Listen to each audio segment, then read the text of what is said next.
আমাদের বাঙালিদের কাছে রান্না পুজো প্রায় দুর্গাপুজোর সমান জায়গা নিয়ে বসে আছে।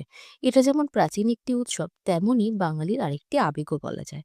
বিশ্বকর্মা পুজোর আগের দিন রান্না ও বিশ্বকর্মা পুজোর দিন পান্না নামে পরিচিত। এই দুই দিন মা মনসা, ব্রহ্মাদেব, বিশ্বকর্মা দেবের আরাধনায় মেতে ওঠে সকল বাঙালি। রান্না পুজো মানে ১০-১১ রকমের ভাজাভুজির সঙ্গে ২-৩ রকমের মাছ, ডাল, তরকারি, টক, চাটনি ইত্যাদি দিয়ে এক বিশাল আয়োজন। ভোজনপ্রিয় মানুষের একটা আদর্শ দিন। এই দিনেই বাঙালির বাড়িতে দুর্গাপুজোর আগেই ঘটে কাঠশালক ফুলের আগমন।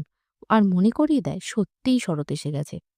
আমাদের কাছে মানে বাঙালিদের কাছে এই দিনটি পার করার পরেই মা দুর্গার আগমনের বাজনাটা বাজে। এবার দুর্গাপুজোর দিন গোনার শুরু। মা আসছেন।